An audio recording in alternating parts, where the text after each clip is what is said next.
Am I the a-hole for not giving frequent updates to a friend's husband when he refused to come to the hospital? Original post. Hey, one of my coworkers/friends came to me at work and said she had bad chest pain, that she needed to go to urgent care. I told her I would cover her shift. We both got off in an hour anyways. When I got off, I noticed my friend sitting on the sidewalk crying in pain.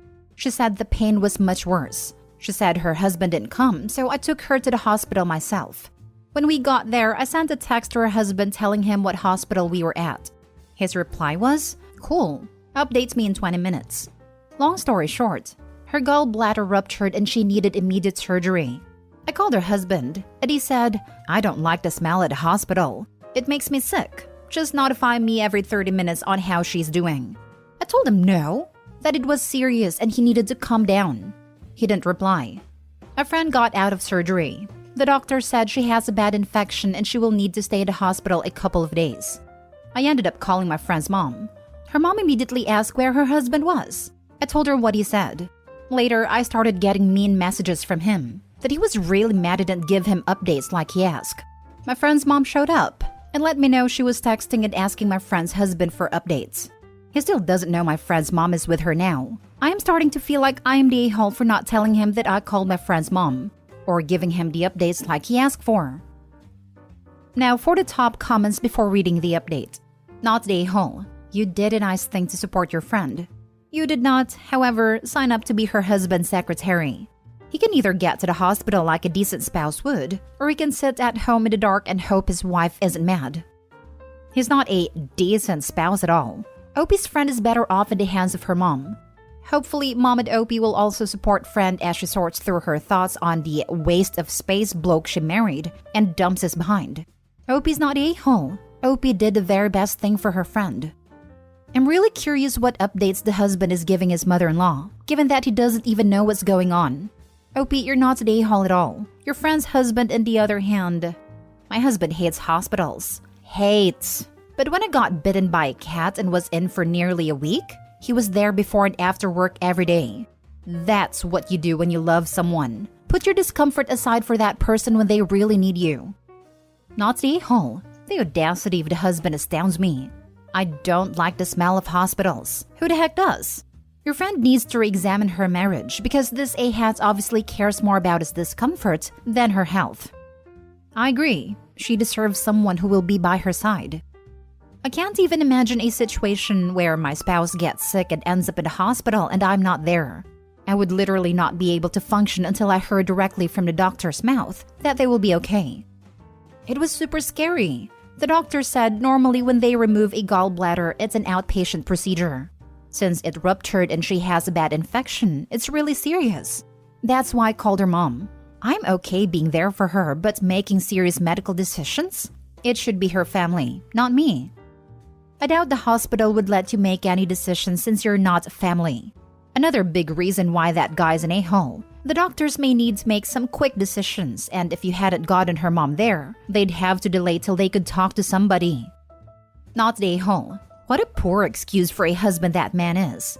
I hope this is the wake-up call that she needs to leave him.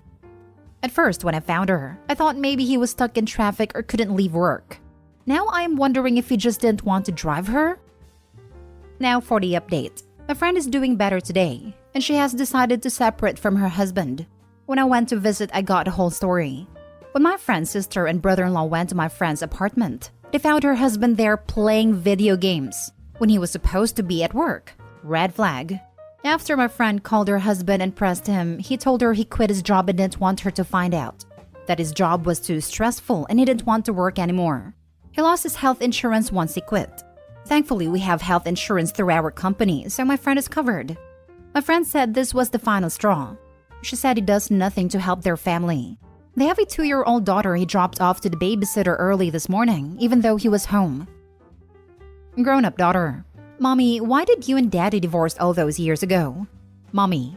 Well, he left me crying on the side of the road with a ruptured gallbladder. And you with a babysitter while he stayed home and played video games after he secretly quit his job.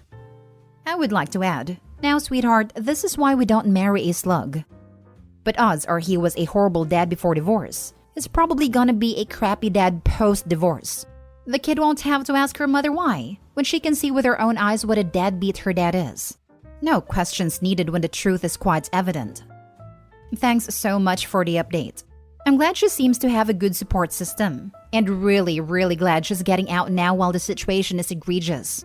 Otherwise, waiting out those malingering unemployed men can sap the energy and spirits of anyone living with them.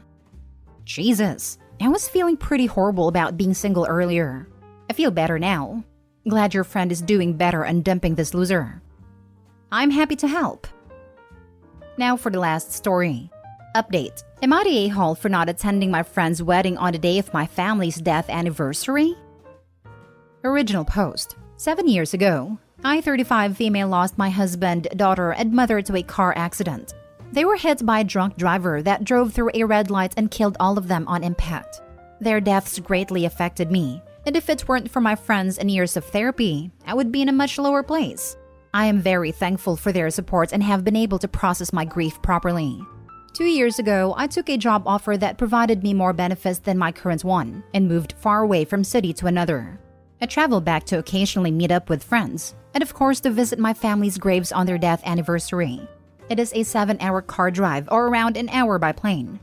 Due to COVID, last year I drove to avoid contact with people and stayed at my old house.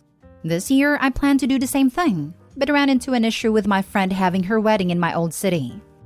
A friend, Amy, 33 female, announced she was engaged last year to her boyfriend of 3 months. A friend group and I were quite shocked, as we never even met him nor did we know she was dating anyone, as we usually tell each other.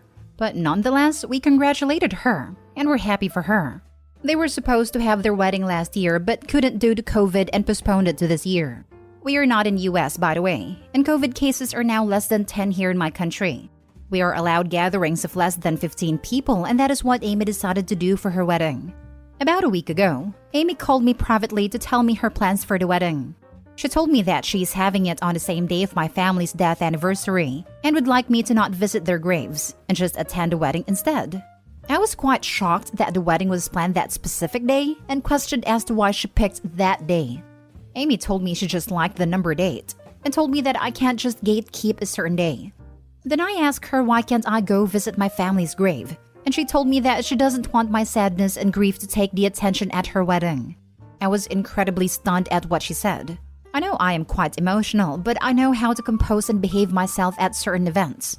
Here's where I think I am the a-hole. I told Amy that unfortunately I will not miss out on visiting my family's graves. I tried to ask for a compromise and told her that if my emotions were that much of a problem, I'll attend their graves after the wedding was over. But she said she wants my support for the entire day and dedicated towards her, but she'll think about my offer. It's been a week and I have not heard from her. I feel like I should just go to the wedding to keep the peace as I owe it to her, especially after all the support and love she gave me after my family's death. But it still doesn't feel right to just attend the wedding and forget about my family. Would I be an a-hole if I told her I won't be attending the wedding at all if she hasn't reached a decision? Now for the top comments before reading the update. Not the a-hole. I am so sorry for your loss. But I have a question. Why is Amy allowed to gatekeep that day for her own, but not you? After all, her wedding anniversary will be on that date from now on. Will she try to force you to forget about your loss every year? I think it's really insensitive and selfish of her. And trying to control your emotions in addition to your actions. She doesn't only want you at her wedding. She wants to control what you do with the time you're not at her wedding. As if that would stop you from being sad. This, Amy gets zero say in what you do with your day. Go to your family's graves and do your usual ritual. Then go to the wedding. If she asks, tell her what you do when not at her wedding is none of her business. In fact, text her that right now and withdraw your compromise. You don't need to compromise with her for Pete's sake. First off, my heart goes out to you. I can't imagine what it's been like to go through what you've been through. As to the question, she told me that she's having it on the same day of your family's death anniversary and would like me to not visit their graves and just attend the wedding instead. And that's the point at which I knew she was the a-hole. Had she unknowingly picked the same day, invited you, and only found out too late, that might have gotten close to no a-holes here. But deliberately picking the day she knows you grieve on? No, that's not the action of a friend. You aren't gatekeeping that day. She and others can do what they like. You're simply saying that you are not available that day. Not the a-hole. You weren't even close to one, and Amy's just about a double one. Not just for planning her event on that day when she knew its significance, but for pushing you too. She is available that day. She can go to the grave and the wedding, but the bride thinks that's unacceptable. That is wrong, not the a-hole. Exactly. That makes Opie not the a-hole. Now for the update. Hello Reddit. I want to start off by saying thank you to everyone who replied.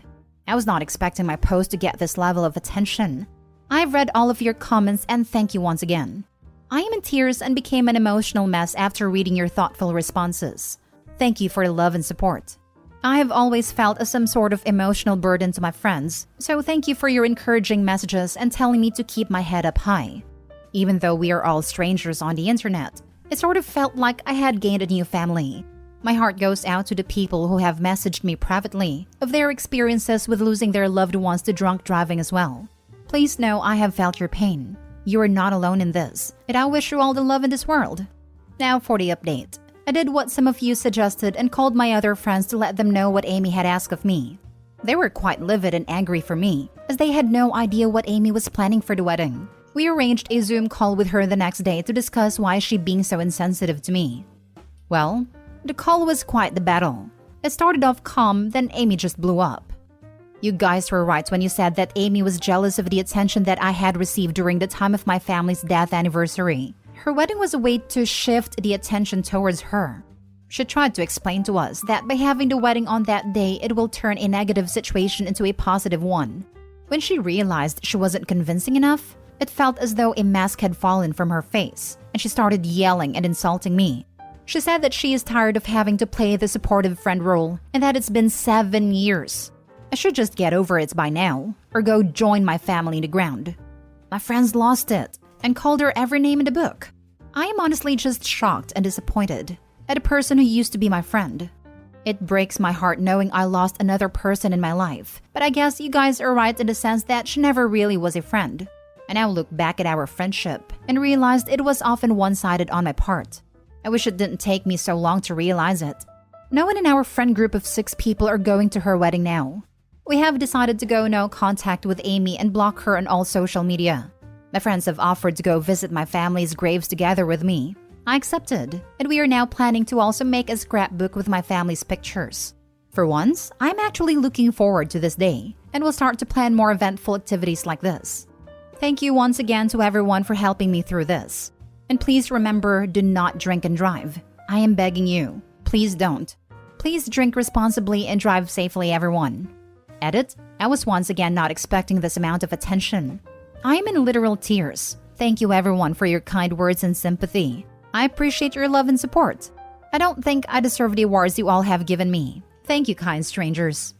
Some are asking about Amy's fiancé and his thoughts. We haven't heard anything as we still haven't even met him. We tried several times to meet him last year, but something always came up. I guess we'll never know his true feelings. Imagine being jealous of the attention one gets for losing their entire family. My gosh. The sheer lack of sympathy and empathy in every way possible is astounding. It's been 7 years. I should just get over it or go join my family in the ground. If she was my friend, she'd be counting her blessings it was a video chat, because that would be enough for me to entirely lose it. Jealous of the support you got after everything you lost? Jesus Christ. Good riddance to bad rubbish there. Sorry that you had to go through this. To find how bad she was though. I am quite shocked about the whole situation. That event in itself is so traumatizing. And Opie seemed to have made a great recovery, with that ritual of visiting them regularly. And now her friend who intends to get hitched to a guy whom she knows 3 months? Jolly for them. But to tell Opie to not go to the grave so she can hoard her happiness for the entire day. What kind of person says something like that? God, horror. Also, people can say what they want to say about love at first sight, but a 3-month wedding smells like a shotgun wedding, baby on the way, or insanity. That's just a divorce waiting to happen. And anyway, not worth disrespecting Opie's ritual. She said you should join your family in the ground? Wow. Screw her. I audibly gasped when I read that part. She's a sick person. I'm so happy Opie has actual, supportive friends.